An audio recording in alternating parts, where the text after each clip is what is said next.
Hi friends, welcome to my channel.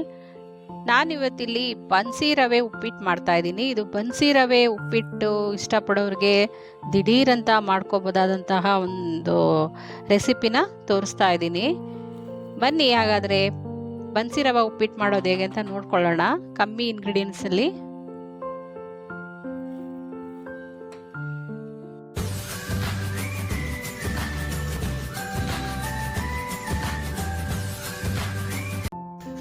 ಬನ್ನಿ ಆಗಿದ್ರೆ ಪಟಾಪಟ ಅಂತ ಬನ್ಸಿ ರವೆ ಉಪ್ಪಿಟ್ಟು ಮಾಡೋದು ಹೇಗೆ ಅಂತ ನೋಡೋಣ. ನಾನು ಇಲ್ಲೊಂದು 3 ಈರುಳ್ಳಿ ಕಟ್ ಮಾಡಿ ಇಟ್ಕೊಂಡಿದ್ದೀನಿ. ಸ್ವಲ್ಪ ಕರ್ಬೇವು ಸೊಪ್ಪು, ಕೊತ್ತಂಬರಿ ಸೊಪ್ಪು, 1 ಇಡಿಯಷ್ಟು ತೆಂಗಿನಕಾಯಿನ ತುರಿದಿಟ್ಕೊಂಡಿದ್ದೀನಿ. ಒಂದು 4 ರಿಂದ 5 ಹಸಿಮೆಣಸಿನಕಾಯಿ. ಜಾಸ್ತಿ ಬೇಕಾದವರು ಜಾಸ್ತಿ ಕೂಡ ಹಾಕೋಬಹುದು. ಹಾಗೆ ಇಲ್ಲಿ 1 ಟೇಬಲ್ ಸ್ಪೂನ್ ಕಡಲೆಬೇಳೆ ಮತ್ತೆ 1 ಟೇಬಲ್ ಸ್ಪೂನ್ ಕಡಲೆ ಬೀಜ ತಗೊಂಡಿದ್ದೀನಿ. 1 ಚಿಟಕಿ ಅರಿಶಿನ ಪುಡಿ, ಒಂದು ಸ್ವಲ್ಪ ಜೀರಿಗೆ ಮತ್ತು ಸಾಸಿವೆ, ಅದಕ್ಕೆ ಬೇಕಾಗುವಷ್ಟು ಎಣ್ಣೆ. ಬನ್ನಿ ಆಗಿದ್ರೆ ಈಗ ಒಂದು ಬಾಣಲೆ ಇಟ್ಕೊಂಡು ಅದನ್ನು ಚೆನ್ನಾಗಿ ಬಿಸಿ ಮಾಡ್ಕೊಳ್ಳೋಣ. ಅದು ಕಾಯ್ದ ನಂತರ ಮತ್ತೆ ಅದಕ್ಕೆ ಆಯಿಲ್ ಹಾಕೊಳ್ಳೋಣ. ಅದು ಚೆನ್ನಾಗಿ ಕಾಯ್ಬೇಕು. ಇವಾಗ ಕಾದಿದ ತಕ್ಷಣ ಅದಕ್ಕೆ ಸ್ವಲ್ಪ ಜೀರಿಗೆ ಮತ್ತು ಸಾಸಿವೆ ಹಾಕೊಳ್ಳೋಣ. ಹಾಗೆ ಕಡಲೆ ಬೀಜ ಹಾಕೊಳ್ಳೋಣ. ಮತ್ತು ಕಡಲೆಬೇಳೆ ಕೂಡ ಸೇರಿಸ್ಕೊಂಬಿಡೋಣ ಅಲ್ಲಿಗೆ. ಒಟ್ಟಿಗೆ ಒಂದ್ಸಲ ಎಲ್ಲ ಫ್ರೈ ಮಾಡ್ಕೊಳ್ಳೋಣ ಇದನ್ನ.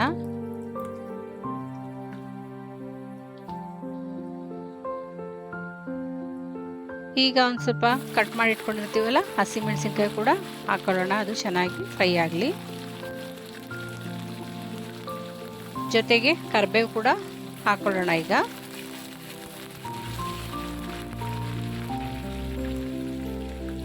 ಈರುಳ್ಳಿ ನಾವು ಎಷ್ಟು ಹಾಕ್ತೀವೋ ಅಷ್ಟು ಉಪ್ಪಿಟ್ಟು ಕೂಡ ಟೇಸ್ಟ್ ಆಗಿರುತ್ತೆ. ಉಪ್ಪಿಟ್ಟು ತುಂಬ ಚೆನ್ನಾಗಿ ಬರುತ್ತೆ. ನಾನಿಲ್ಲಿ ಒಂದು ಮೀಡಿಯಮ್ ಸೈಜು 3 ಈರುಳ್ಳಿ ಕಟ್ ಮಾಡಿ ಇಟ್ಕೊಂಡಿದ್ದೀನಿ. ಒಂದೂವರೆ ಲೋಟ ಅಷ್ಟು ರವೆ ಹಾಕೋಕ್ಕೆ. ಸೊ ಅದರಿಂದ 3 ರಿಂದ 4 ಆದರೂ ಕೂಡ ಹಾಕೋಬೋದು. ನಾನಿಲ್ಲಿ 3 ಈರುಳ್ಳಿ ಹಾಕ್ಕೊಂಡಿದ್ದೀನಿ. ಇದನ್ನು ಚೆನ್ನಾಗಿ ಎಣ್ಣೆಯಲ್ಲಿ ಫ್ರೈ ಮಾಡ್ಕೊಳ್ಳೋಣ. ಚೆನ್ನಾಗಿ ಬೇಯಬೇಕಿದು. ಇದು ಎಷ್ಟು ಚೆನ್ನಾಗಿ ಬೇಯುತ್ತೆ ಅಷ್ಟು ಉಪ್ಪಿಟ್ಟು ಟೇಸ್ಟ್ ಆಗಿರುತ್ತೆ ಫ್ರೆಂಡ್ಸ್. ಹಾಗೂ ಸಿಂಪಲ್ ಇದು. ಮಾಮೂಲಿ ಬಾಂಬೆ ರವೆ ಅಂತ ಹೇಳ್ತಾರಲ್ಲ, ಸಣ್ಣ ರವೆ, ಆ ರವೆಗೆಲ್ಲ ಚೆನ್ನಾಗಿ ತರಕಾರಿ ಮತ್ತು ಬಟಾಣಿ ಇದನ್ನೆಲ್ಲ ಹಾಕಿ ಮಾಡಿದ್ರೆ ಇನ್ನೂ ಟೇಸ್ಟ್ ಆಗಿರುತ್ತೆ. ಇದು ಬನ್ಸಿ ರವೆಗೆ ಇಷ್ಟು ಮಾಡಿದ್ರೆ ಸಾಕು. ಇದು ಇಷ್ಟೇ, ಬೇಗ ಕೂಡ ಆಗುತ್ತೆ, ಟೇಸ್ಟಿ ಕೂಡ ಇರುತ್ತೆ. ನೋಡಿ ಆಲ್ಮೋಸ್ಟ್ ಬೇಯ್ತಾ ಇದೆ ಇದು. ಇದನ್ನೇನು ಮಾಡಬೇಕಪ್ಪ ಅಂದರೆ ಚೆನ್ನಾಗಿ ಬೇಯಬೇಕು ಅಂದರೆ ಲಿಡ್ ಕ್ಲೋಸ್ ಮಾಡಬೇಕಾಗುತ್ತೆ. ಸೊ ಲಿಡ್ ಕ್ಲೋಸ್ ಮಾಡೋಣ. ಈಗ ಈ ವಿಡಿಯೋ ನೋಡ್ತಾ ಇರೋರು ದಯವಿಟ್ಟು ಮೊದಲನೇ ಬಾರಿ ನೋಡ್ತಾ ಇರೋರಾದರೆ ಖಂಡಿತ ನನಗೆ ಸಬ್ಸ್ಕ್ರೈಬ್ ಮಾಡ್ಕೊಂಡಿರ್ತೀರಾ ಅಂತ ಅಂದ್ಕೊಂಡಿರ್ತೀನಿ. ದಯವಿಟ್ಟು ಸಬ್ಸ್ಕ್ರೈಬ್ ಮಾಡ್ಕೊಳ್ಳಿ.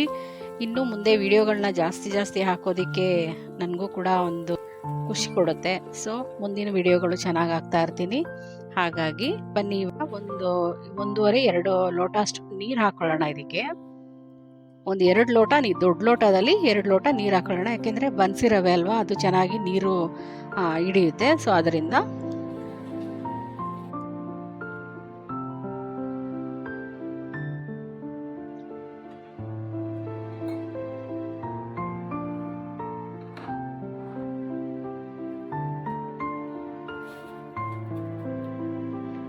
ಈಗ ರುಚಿಗೆ ಎಷ್ಟು ಬೇಕಷ್ಟು ನೋಡಿಕೊಂಡು ಉಪ್ಪು ಹಾಕೊಳ್ಳಿ.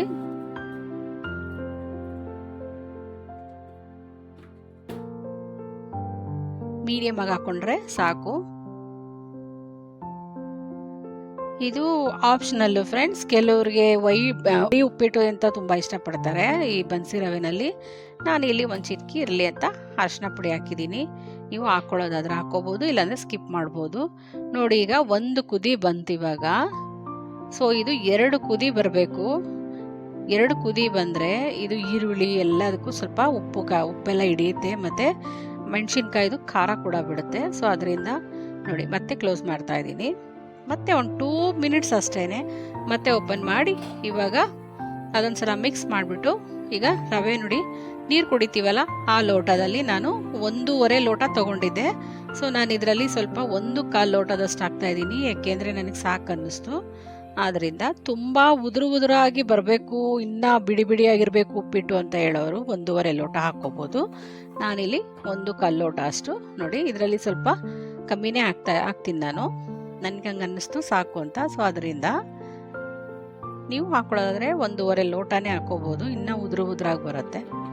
ನನಗೀಗ ಇಷ್ಟು ಸಾಕು ಅನ್ನಿಸ್ತು, ಅದರಿಂದ ಇಷ್ಟು ರವೆ ಹಾಕಿದ್ರೆ ಇದನ್ನು ಏನು ಮಾಡಬೇಕು, ಇವಾಗ ಲಿಡ್ ಕ್ಲೋಸ್ ಮಾಡಿ ಲೋ ಫ್ಲೇಮಲ್ಲೇ ಬೇಯಿಸ್ಬೇಕು.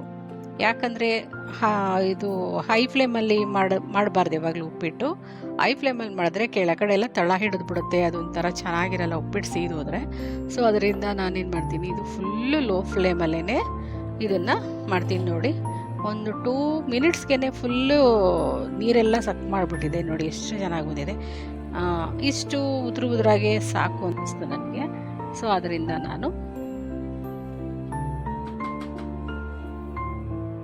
ಲೋ ಫ್ಲೇಮಲ್ಲೇ ಇಟ್ಕೋಬೇಕು ಫ್ರೆಂಡ್ಸ್. ಇದು ಲೋ ಫ್ಲೇಮಲ್ಲೇ ಉಪ್ಪಿಟ್ಟು ಮಾಡಬೇಕು, ಏಕೆಂದರೆ ಅದು ದಮ್ ಕಟ್ಟಬೇಕು ಅಂತ ಹೇಳ್ತಾರಲ್ಲ. ಸೊ ಅದರಿಂದ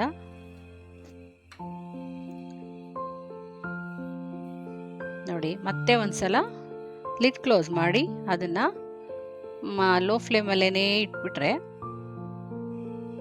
ಇನ್ನೂ ಸ್ವಲ್ಪ ಗಟ್ಟಿಯಾಗುತ್ತೆ. ಅದರಿಂದ